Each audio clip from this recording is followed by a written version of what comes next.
When noted religious skeptic and TV host Bill Maher highlighted the plight of Christians in Nigeria in September during a conversation with South Carolina Republican Rep.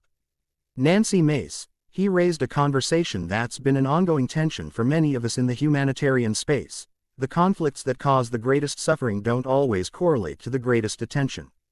Reflecting on the atrocities taking place in Nigeria, Maher bemoaned on the show, "This is so much more of a genocide attempt than what's going on in Gaza. They are literally attempting to wipe out the Christian population of an entire country. Where are the kids protesting this? Here's the thing. Gazans' suffering is legitimate. Just as Israel's suffering on October 7, 2023, and beyond was legitimate. And also, so is the suffering in Sudan and Yemen and Syria and Nigeria. What differs is the attention we bestow and our willingness to sit in the complexities and discomfort necessary to come to lasting solutions. I grew up in Niger. I spent my childhood in the Sahel region in a time when a Christian in a Muslim-majority region could expect to live in relative peace and optimism. Growing up, I knew many mixed-faith Nigerian families that lived in harmony. As a nation and as a region, we had hope. The promises of the Green Revolution, trade in the West African Economic Community caused us to anticipate a trajectory of growth. Today's Nigeria does not look like that of my youth. Climate change, capitalism, debt, corruption, the COVID-19 crisis and shifting donor trends have all caused more poverty, less hope and more conflict.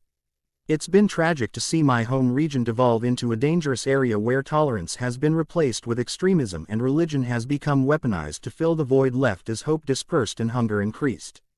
When people are desperate, we see increases in extremism and religious persecution. Nigeria is divided almost along the cardinal ordinances into Muslim-majority regions and Christian and Catholic sections. Factors embedded from colonial days compound with climate shifts that make a nomadic lifestyle unsustainable have spilled into untenable animosity that cuts along religious affiliations.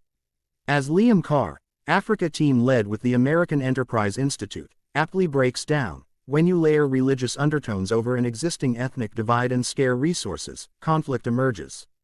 Being a Christian in Nigeria is no longer a simple matter.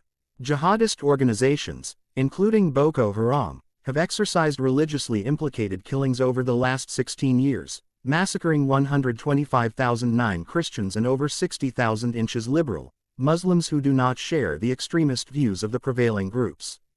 In that time, 19,100 churches have been sacked.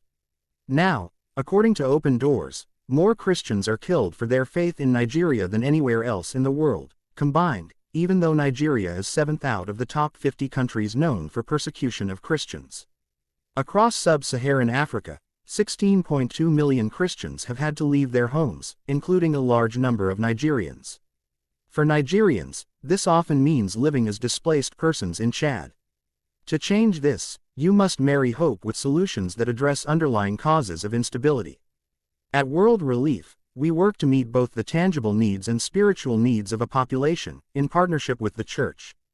This is the only solution in a multi-faith space. To build social cohesion, trust, shared responsibility and sustainable peacebuilding, you can't ignore either the tangible or the intangible. Unfortunately for an international audience that desires clean lines and quick fixes, this kind of work doesn't resolve overnight. Our sisters and brothers in Christ deserve our sustained attention and support, whether they're in the Gaza Strip or Syria or the Sahel. In the short term, we must provide access for additional humanitarian resources on the ground to alleviate some of the drivers of the conflict. Higher-level conversations to address religious tensions will be eased when those factors low on Maslow's hierarchy of needs are dealt with first.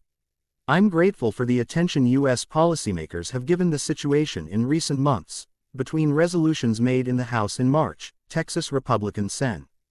Ted Cruz's introduction of legislation and West Virginia Republican Rep. Riley Moore's appeal to Secretary of State Marco Rubio this fall. All three advocate redesignating Nigeria as a country of particular concern, and we're beginning to see a much-needed groundswell. Additionally, the U.S. offers a unique venue to provide relief for refugees who have a credible fear of persecution in the U.S. Refugee Resettlement Program. In President Donald Trump's first term, he was the first president to expressly name religious persecution to be of key importance for individuals served through the program. Due to the government shutdown, We are still anticipating the presidential determination for refugee resettlement for FY 2026,